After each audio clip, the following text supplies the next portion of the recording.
ይሰማል በደምብ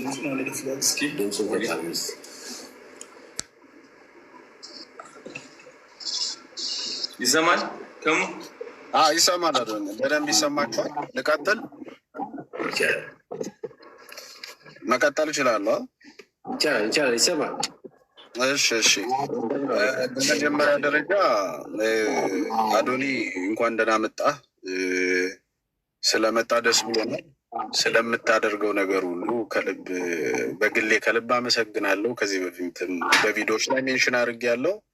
ጀስት ኬፕ ኢት አፕ፣ እግዚአብሔር ልብን አይቀይረው ነው የምለው። ያው ከአንተ ጋር ያለኝ ነገር ፖዘቲቭ ነገር ነው። በአካልም ተገናኝተናል ራይት። ስለዚህ ምንም አይነት የግል ችግር የለብንም። አንደኛው አበረታችሁ ነኝ ለማለት ነው፣ ሌሎቻችሁ እንዳታያይዙት። ከዛ በተረፈ አቶ ብርሃንም እጅግ በጣም አመሰግናለሁ። አቶ መኮንንም አጠቃላይ ቦርዱ እዚች ጋር መጀመሪያ ከጥያቄው በፊት አንድ ክሊር መሆን ያለበት ነገር አለ። እዚሁ አቶ ብርሃን ስለነበሩ ያው በስልክ አብረን ስላወራን በመጀመሪያ ወይኔ ይቅርታ እላለሁ ካጠፋው፣ እንደ ልጅ ሌላውም ሰው ካጠፋ ይቅርታ ይላል። አላማው ከህዝብ ገንዘብ ይሰበሰባል፣ ለራሳችን ህዝብ ነው የምናውለው፣ ለበጎ ነገር ነው። እኔ በጎ ነገር ላይ ተሳትፌ ብዙ ነገሮች ሜንሽን አድርጌያለሁ ቪዲዮ ላይ። እኔ ችግር የለብኝም እሱ ላይ። ጥያቄ ነገሮች ግን መለመድ ስላለባቸው ብዙ ጊዜ ጥያቄ ሲጠየቅ ለምን ይጠየቃል የሚሉ ሰዎች መማር አለባቸው ብዬ ስለማምን ነው። እና አቶ ብርሃኑ ባወራንበት ሰዓት የምታስታውሱ ከሆነ 3 ሰዎች ግሩፕ ላይ ነበርን እና የኔ ጥያቄ ካነሳው በኋላ ያው እዚህ ጋር ተሳስተሃል ብሎ መታረም ይችላሉ። መስተካከል ስላለብን ነው፣ ሰዎች በሮንግ እንዳይወስዱት ወይም ፐርሰናል እንዳያደርጉት ስለምፈልግ ነው። እና እዛ ላይ አንስቼ ጥያቄውን በጊዜው የተባልኩት ምንድን ነው፣ እንዲህ አይነት ጥያቄ አሁን ላይ ነሰሰሪ አይደለም፣ እንዲህ አይነት ብዥታ የምትፈጥር ከሆነ ከይቅርታ ጋር ባትተባበረን ደስ ይለኛል የሚለውን ነገር እዛው አቶ ብርሃኑን ይሄንን ያልከኝ ወይም ያሉኝ እና ስለዚህ ያ ነገር በእኔ ጥያቄ መጠየቁ ችግር አለው ወይ? መጀመሪያ ከጥያቄው በፊት እኔ ካጠፋው ይቅርታ ጠይቃለሁ፣ ይሄ ትክክል ነው የሚለውን መጀመሪያ መጠየቅ የምፈልገው። ታንኪው ልጅ ወንድም ተመስገን፣ እንደምን አለ? ሰላም ነህ? እኛንም እንኳን ደህና መጣችሁ አላልከንም? እንኳን ደህና ጠበቅከን። ይቅርታ። እኔ ደስ ብሎኛል። ጥያቄንም በጣም አፕሪሼት ነው የማደርገው። ተመስገን። ትላንት ማታ ግን ከአንተ ጋር ስገናኝ ማታ 4 ሰዓት ፍላይት እንደሆነ ታውቃለህ። ከአሜሪካን ሀገር ከኢትዮጵያ የምንነሳበት ሰዓት ነው። በጣም ብዙ የቢሮ ስራዎች ነበሩ። ከኢቨንቱ ጋር በተገናኙ በጣም ብዙ ስራዎች አሉ። ተመስገን ጥያቄ ያለው ብለህ ቀን ላይ ታስታውስ ከሆነ ገብቼ አስረድቻለሁ። የምንመጣበት ዓላማ ይሄ ነው። አሁን መምጣታችንን ለማርች 21 ፕሮግራም ስላለን አዶናይ ደግሞ ከማርች ከነጋ 14 ጀምሮ የኦንላይን ቻሌንጅ ፕሮግራም ስላለው እሱን አስተዋውቁልን፣ ለማህበረሰቡ ቅስቀሳ አድርጉ ብዬ ነገርኩ። ከዛ በኋላ ምን አልክ አንተ? ገንዘቡን ሰብስቦ የት ነው የሚያደርገው አልከኝ። አሁን እኮ ገንዘብ አልሰበሰብንም። ስለዚህ ይሄንን እስኪገባ ድረስ እኔ ደስ የሚለኝ ያልገባህን ነገር ከምዘግብ ለጊዜው አሁን አትዘግበው፣ አትገኝ በዚህ ፕሮግራም ላይ ብያለሁ። ይህ ልክድ አልችልም፣ የትልቅ ሰው ምንም በፍጹም አልክድ ብያለሁ። ስሜት ውስጥ እንደሚከት ግን አልተረዳሁም። መመለስ ነበረብኝ ለካ ብዬ አስብኩት። ዛሬ እንዳልተረዳኝ ያወቅኩትና እንደው ስሜትም ጥሩ ሳይሆን ሰዎች ነግረውኛል፣ እኔ አላየሁም። የተለያዩ ሰዎች ግን ነግረውኛል። ይሄ ጥያቄህን አደንቃለሁ። ግን ምንድነው የፕሬስ ሪሊዝ ፕሮግራም አለን አሁን ዛሬ። ለምሳሌ በአንተ ምክንያት ጥያቄ ምክንያት አይደለም ይወጣል። ኢቨንቱን ምን አይነት ፕላን አለ ብለን የምንገልጽበት ፕሮግራም አለ። ቀደም ብሎ አሁን በአጋጣሚ ይሄ ስቱዲዮ የምታዩት ስቱዲዮ የአህዱ ግሎባል ስቱዲዮ ነው። በጣም ሞደርን የሆነ ስቱዲዮ ነው። የነ ሲኤንኤን አይነት መልክ ያለው ስቱዲዮ ነው። የዚህ ባለቤት ደግሞ ደስ የሚለው ኢትዮጵያዊ ነው። ለሱ ፕላን ያደረገው ዛሬ ማታ 6 ላይ ይህንን ፕሬስ ሪሊዝ እንደምናደርግ ፕሮግራም ነበረን። ፕሮግራማችንን እንገልጻለን የሚለው የእኔ ድካምና የትራንስፖርት ወደዚህ ፍላይት ታይሞች፣ የተለያዩ ስራዎች በመደራረባቸው ረጋ ብዬ ባለመመለሴ ይቅርታ ጠይቃለሁ ወንድሜ፣ በጣም ይቅርታ ጠይቃለሁ። በእኔና በአንተ አለመግባባት ልጆች ሳይታከሙ መቅረት የለባቸው። አንተም ሳይገባ በመቅረት አዝናለሁ። በጣም ይቅርታ አድርግልኝ። ወደዛ ስሜት ከትቼ ከሆነ ብያለሁ። ይህን ብያለሁ። በቃ ማለት በቃ ካልገባ አዘግበው፣ የገባቸው ይመዝግቡና እኔ ስመጣ ደግሞ ማስረዳት የምችለውን በዚህ መልኩ ለማስረዳት ስለፈለግኩ ነው። ሶሪ ለዛ ስሜቴ በጣም ይቅርታ ጠይቃለሁ። ከዛ ውጭ ግን ቅድም ያልኳቸው ናቸው ዓላማዎቹ። አሁን ጥያቄ መቀጠል ትችላለህ። እሺ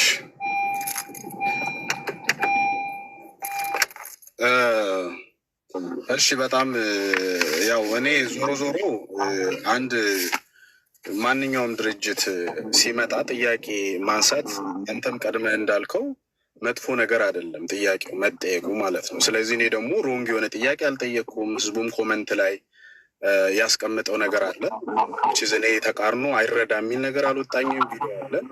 ለምን መጡ ለምን አደረጉ አላልኩም። ቅድምም ለምሳሌ እንደተናገርከው እኔ ከዚህ ጆስ እንደ ጥያቄ እንጂ ያነሳሁት ኮሽን እንጂ ያደረግኩት ነው አላልኩም። እኔ ደምድሜ አልተናገርኩም። ስለዚህ ለምሳሌ ሰዎች ሞር ለእናንተም የእናንተን ትረስት ነው ሞር ቢል የሚያደርግ ሰዎች ሲያውቁ፣ ምክንያቱም ሲያውቁ፣ ለምን እንደሚረዳ ሲያውቁ፣ ማን ናቸው ይህ ካምፓኒ ምንድን ነው የቦርድ ሜምበሩ ማን ነው ለምን ዓላማ ነው የሚውለው የሚባል ጥያቄ ልክ እንደ ነውር መታየት የለበትም የሚል እምነት ስላለኝ ነው ጥያቄ የጠየቅኩት እንጂ አንድም ሰው ጥያቄ ስህተት ነው ለምን ጠየቅ የሚል ሰው እንደማይኖር እርግጠኛ ሆኜ መናገር እችላለሁ። ስለዚህ ከዛ አንግል እኔ እንደዛ ከሚባል በመጠየቄ ካላመንክበት ከሚሆን በሚል ነው እንጂ እኔ ሲጀመር ቀድሜ ነው የጠየቅኩት እንጂ ላይክ ሐሙስ ነው አሚን ሮብ ነው ያወራ ነው። ያ ማለት ከፍላይቱ በፊት ስላወራ ሮብ በእናንተ ነው እንጂ እኛ ጋር ሮብ ነበር። ሰዓት ለውጥ ሊሆን ይችላል። ኦኬ ኤኒዌይስ እኔ ወደ ጥያቄን ላንሳና ጥያቄው እኔ ለህዝቡ ነው። ህዝቡ ራሱ የራሱን ስለሚመረምር እዚህ ውስጥ ብዙ ጠበቆች ይኖራሉ፣ የህግ አዋቂዎች ይኖራሉ፣ ሌሎችም ነን ፕሮፊት ይሄ ኦርጋናይዜሽን የሆነ ማህበር ወይም ድርጅት ያቋቋሙ ሰዎች ይኖራሉ። የራሳቸውን ጥያቄና የራሳቸውን መልስ ይወስዳሉ። እኔ ያልኩት ነገር ሁሉ ትክክል ነው ማለት አይደለም። እናንተም የምትመልሱትን እንደዛው ሰዎቹ በራሳቸው። እኔ የተወሰነ ጥያቄ ነው ያለኝ። አንደኛው ጥያቄ ምንድን ነው እንግዲህ ሄርት ቱ ሄርት ፋውንዴሽን የተመሰረተው በአሜሪካ ነው። ስለዚህ የኢትዮ ስታንቡል ሆስፒታል ደግሞ ያለው በኢትዮጵያ ነው ሬጂስተር የሆነው እስከማውቀው ድረስ። ያው አንድ ኦነር ክሬት እንዳደረገው ወይም አንድ ኦነር እንዳለው እዚህም ስለተናገራችሁ እሱን ጥያቄ አላነሳውም እና ስለዚህ ሁለቱ ሀገር የተለያየ አሰራር አለው እና ኦዲት የሚያደርገው ማን ነው ማለት ሁለት የተለያየ ሀገር ስለሆነ አንደኛው ነን ፕሮፊት ነው እዚህ ነው ወይም ገንዘብ የሚሰባሰበው እና ለኢትዮጵያ ለየትኛውም የሕክምና ማዕከል ሲውሉ ማን ነው ያንን ኦዲት የሚያደርገው? ገለልተኛ አካል አለ ወይ ነው የመጀመሪያው ጥያቄ። ሁለተኛው ጥያቄ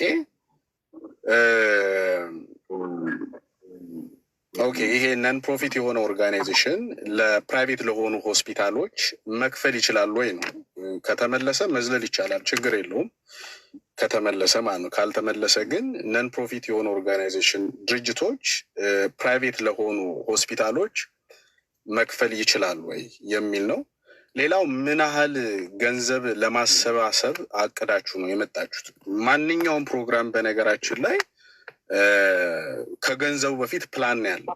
አሁን ለምሳሌ ቅድም ሲነገር እንደሰማሁት መጀመሪያ ገንዘቡ ይሰብሰብ ሳይሆን እኔ ገንዘብ ሳሰባስብ የሆነ እቅድ ይኖረኛል፣ የሆነ ፕላን ይኖረኛል። ለዛ ነገር ለማዋል ይህን ያህል ገንዘብ ያስፈልገኛል ብዬ ነው አይደል ታርጌት የማደርገው። ስለዚህ ምን ያህል ገንዘብ ለማሰባሰብ አስባችኋል የሚለው አሁን ላይ አንድ ሰው ጠይቋችሁ ነበር። አንድ ህጻን ልጅ በአማካኝ ምን ያህል ይፈጃል የሚለው ምናልባት እሱ ገንዘብ ጥናቱ ከመንግስት ሆስፒታል ነው በግለሰብ ሆስፒታሎች ነው ያንን ቁጥር ያነሳችሁት ማለት ነው። ከዚህ እስከዚህ አይ ቲንክ ከ700,000 እስከሆነ 1 ሚሊዮን ብር ያላችሁት መነሻችሁ ከምንድን ነው? ከፕራይቬት ሆስፒታል ነው ከገቨርንመንት ጋር ንጽጽር ተሰርቶ ነው የሚለው ነው። ሌላው ከሌሎች ተመሳሳይ ተልእኮ ካላቸው ወይም ድርጅቶች ጋር በጋራ ትሰራላችሁ የሚለውን አሁን ሰራለን ነው። ግን ደግሞ ዛሬ አንድ መግለጫ አይቻለሁ። በኢትዮጵያ የልብ ህሙማን ማዕከል መርጃ ማዕከል ህጻናት መርጃ ማዕከል ላይ መግለጫ አውጥቷል። ያ መግለጫ የሚለው ከዚህ ድርጅት ጋር ምንም በጋራ የምንሰራው ነገር የለም ነው የሚለው እያለ ያለው። እሱን ማየት ይቻላል፣ ፔጃቸው ላይ ተለጥፏል። ስለዚህ ሁለቱም አንድ ዓላማ ካለው ምናልባት የሚመጋገብ ከሆነ አንድ ላይ መስራት የለባቸውም ብላችሁ ታምናላችሁ ወይ ነው ሌላኛው ጥያቄ። ከዛ ውጪ ቅድም ተነስቷል እሱ 100 ልጅ ኦኬ፣ እሱም በገንዘብ ማስቀመጥ ይቻላል። ስለዚህ በአጭሩ አቶ ብርሃንም አቶ መኮንንም ጥያቄው ይሄ በኔጌቲቭ የመጣ ሳይሆን ሁሉም ሰው አውቆት ለእናንተም ለድርጅታችሁም የሚጠቅም ነገር እንጂ ልክ እኔ አንቲ ሆኜ መጥቼ ይህንን ድርጅት እንዳይሰበሰብ ችግር አለበት አላልኩም። በግለሰብ እንኳን ስለ እናንተ መጥፎ ነገር አላወራው። ስለዚህ እንዳይቀየር ነው። ተቀይሮ አንዳንዱ ከአዶናይ ጋር ሊያያዘው፣ እኔ ከአዶናይ ጋር ላያያዝኩም። ድርጅቱን ጥያቄ መልስ፣ ይሄ ጥያቄ አለን እንጂ ካልመለሰ እንዳትረዱ እንደዚህ እንዳይደረግ አላልኩኝም። ይሄ ጥያቄ ለወደፊትም ይቀጥላል። ከዚህ በፊትም የምጠይቀው ነው። ለሄርት ቱ ሄርት ፋውንዴሽን ለብቻው መጥቼ የጠየቅኩት ጥያቄ አይደለም። ከዚህ በፊት የተለያዩ ድርጅቶችን በግለሰብ ጠይቄያለሁ። ይሄ ደግሞ መብት አለኝ የመጠየቅ፣ ማንም ሰው መጠየቅ መብት የለም የሚልበት አይነት ህግም ሀገርም ስላልሆነ ማለት ነው።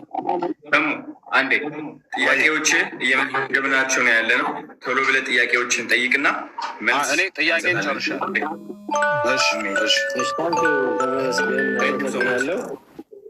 የመጀመሪያ ቅሬታ አልፈታ ይቅርታ ተቀበልክ ሶሪ ብያለሁ። ምንም ችግር የለም። እሺ እግዚአብሔር ያክብርልኝ። እኔም ካጠፋው ይቅርታ ብያለሁ። እሺ ታንኪ 4 ጥያቄዎች ሰጥተውኛል።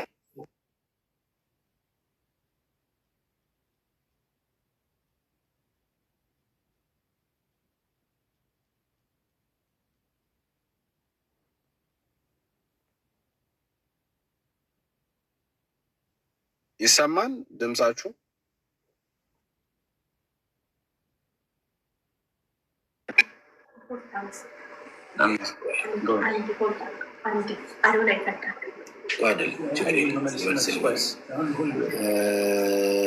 የኦዲት አደራረግ ስርዓቱ ምን ይመስላል የሚል አንድ ነን ፕሮፊት ኦርጋናይዜሽን ሲቋቋም የፍቃድ የሚሰጥ አካል ኦዲት የሚያደርግበት ስርዓት አለ።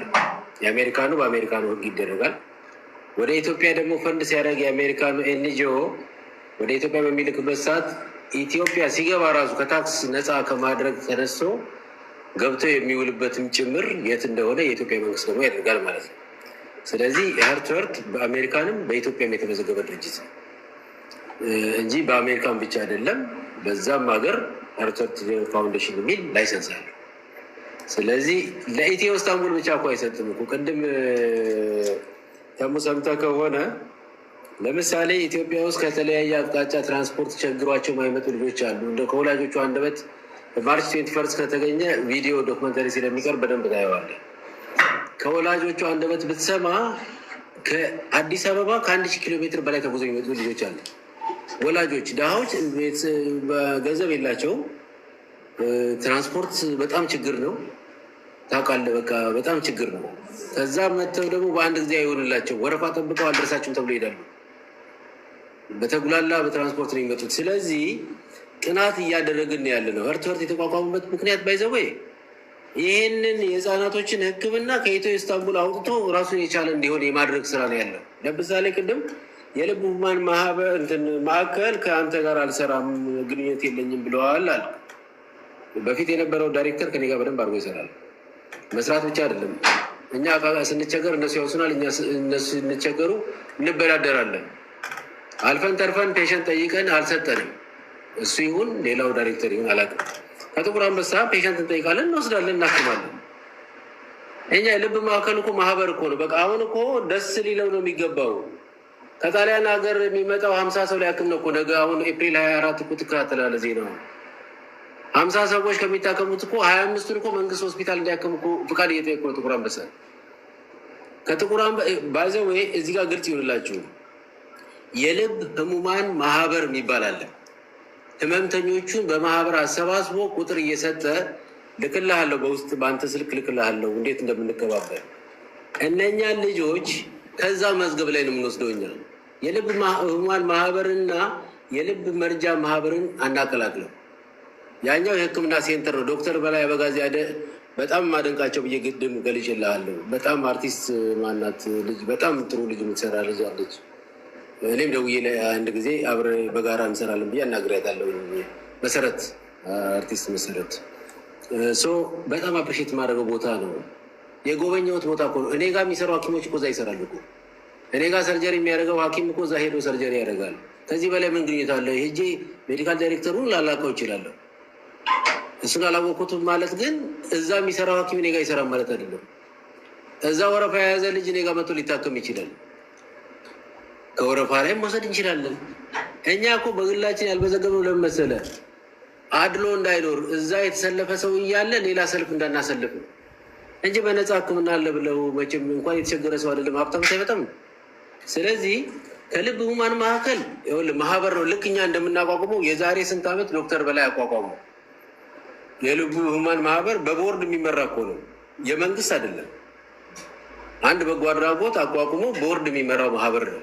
ጥቁር አንበሳ ግን የልብ ህክምናው የመንግስት ነው፣ የመንግስት ነው። የልብ ህመምተኞች ማህበር ደግሞ ዶክተር አቶ እንዳለ የሚመራው ፕሬዚዳንት ሆኖ የሚመራው እኔ ጋር አግሪመንት ከኢትዮ ኢስታንቡል አግሪመንት አለው። ይሄ አግሪመንት መቼ መሰለህ? የዛሬ 2 ዓመት 3 ዓመት አካባቢ በፊት የነበረ አግሪመንት አለ። ስለዚህ አዲስ የሆነ አይደለም። ስለዚህ ከጥቁር አንበሳ አሁን ደግሞ ከዚህ 1 ዓመቱ መካከል ውስጥ ዲቦራ የሚባል ፋውንዴሽን አለ። ይሄ ዲቦራ የሚባለው ፋውንዴሽን ዳውን ሲንድሮም የዚህ የአእምሮ እድገት ውስንነት ያለባቸው ልጆች የሚያሳድግ ተቋም ነው። እነኛ ልጆች በተለይ በጣም ብዙ ህመምተኞች አሉ። ባለቤቶቹ እዚህ ሊሰሙ ይችላሉ፣ አሁን ምስክር ናቸው።